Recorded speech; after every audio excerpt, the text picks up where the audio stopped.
حي على الفلاح. ஒன்று சொல்றேன், உங்களோட வாப்பா உம்மா செஞ்ச தவற உங்களோட பிள்ளைகளுக்கு நீங்க செய்ய வேணும். Please please. இந்த சபையில் எத்தனையோ பேருடைய உள்ளம் இப்ப சொல்லும், என் வாப்பனை குர்ஆன் ஓதி தரலையே, எங்கட வாப்ப எங்களுக்கு இதை சொல்லி தரலையே, வாப்ப சொல்லி தராம கபருக்கு போய்த்தாரே, வாப்பா கடனாளியாக போய்த்தார் கபருக்கு.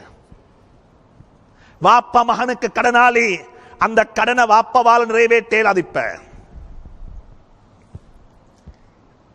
எங்கட வாப்ப செய்த தவற நாங்க செய்யக்கூடாது. எங்கட பிள்ளைகளுக்கு செய்ய வேண்டிய கடனை நாங்க சரியா நிறைவேற்றுவோம். வீட்டில் போய்த்து பிள்ளைகளை கூப்பிட்டு வச்சு, மகனே நான் மௌத்தானா எப்படி ஜனாசா தொழுவிப்பீங்க, இதை கொஞ்சம் தொழுது காட்டுங்க பார்ப்போம்.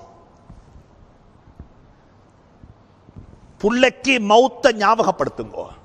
மகனே உண்ட வாப்பா நான் மௌத்தானா நீ எப்படி வாப்பா ஜனாசா தொழுவிப்பாய்?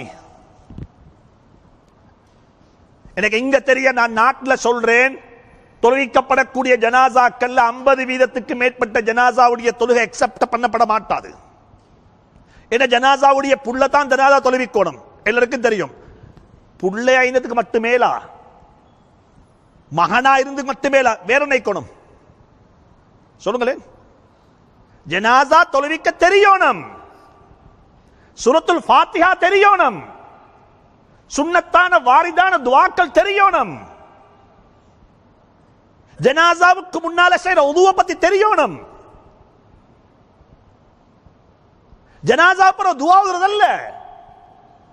ஜனாசாவுடைய தொழுகையில சூரத்துல் ஃபாத்திஹாண்டா 141 எழுத்து, வரத்தினில் குர்ஆன தர்தீலா, ஸலவாத் ஓதணும். என்ன ஸலவாத்? ஸலவாத் என்ன? அல்லாஹும்ம ஸல்லி அலா முஹம்மதின் வ அலா ஆலி முஹம்மதின் கமா ஸல்லைத அலா இப்ராஹிம் வ அலா ஆலி இப்ராஹிம். நான் உங்களுக்கு மிக அன்பாக சொல்றேன், குறைஞ்சபட்சம் பிள்ளைகளை உங்களுடைய ஜனாசாவை தொழுவிக்கிறதுக்கு தகுதியான பிள்ளைகளை ஆக்கிட்டு மௌத்தாகுங்க. மகனே நான் மௌத்தானா என்ற ஜனாசா நீ தான் தொழுவிக்கணும். வலதுன் சாலிஹுன் யதுஉ லஹு, என்ற மௌத்துக்கு பிறகு எனக்கு துஆ செய்யற புள்ள, எனக்கு கருணை கையேந்திர புள்ள. இது பெரிய கடன், ரெஸ்பான்சிபிலிட்டி. நான் எல்லாருக்கும் சொல்றேன், உங்களுக்கு நீங்க வந்த நோக்கத்தை முடிச்சிட்டு அவசரமா ஊருக்கு போய் சேருங்க. நீங்க எந்த எந்த எந்த ரியால எந்த ரியாலுக்காக வேண்டி வந்திருக்கிறீங்களோ அந்த ரியாலை விட முக்கியம் அது அது எதை விட்டுட்டு வந்தீங்களோ அது முக்கியம். மிக இரக்கமாக சொல்றேன், இந்த விடயத்தை கவனத்தில் எடுங்க. ரெஸ்பான்சிபிலிட்டி, குடும்பம் பெரிய பொறுப்பு. قوا يا أيها الذين آمنوا قوا أنفسكم وأهليكم نارا. ஈமான் கொண்டவர்களே, நரகத்துக்கு போக வேண்டாம் என்று உங்களுக்கு எச்சரிக்கை செய்கிறேன் என்று அல்லாஹ் சொல்லல.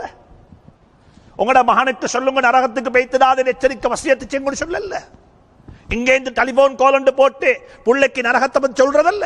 அல்லாஹ் சொல்றான், விகாயா என்று சொன்னா, விகாயா என்று சொன்னா எங்கட புள்ள வீட்டுல மேல் மாடியிலிருந்து பெல்கனியால தலைய கீழே போட்டு கொண்டிருக்குது. இப்ப வாப்ப என்ன பயானா செய்வாரு? வாப்ப என்ன பயானா செய்வார்? இப்ப அடே போனா விழுந்துடுவாய் சொல்லுவார் வாப்பா? சொல்லுங்களேன். வாப்ப என்ன செய்வாரு? பாஞ்சி பைத்து பிடிப்பாரு. இதுக்குத்தான் சொல்றது விகாயான்றது. அல்லாஹ் சொல்றான், உங்களோட குடும்பம் நரகத்துக்குள்ள முளப்பாக்குது, நீ பாஞ்சு பைத்து பிடி வாப்பா, பாஞ்சு பைத்து பிடி. யா விகாயான்றது நசியத்து செய்யறதல்ல, விகாயான்றது பயான் செய்யறதல்ல, விகாயத்ன்றது புள்ளைய மதரசாக்கு அனுப்புறதல்ல. விகாயான்றது புள்ள நரகத்துல முளப்போகுது, பாஞ்சு பைத்து புள்ளைய குடும்பத்தை மனைவிய குடும்பத்தை பிடிச்சுக்கோங்க. மௌத்துக்கு முந்தி இதை செய்வோம்.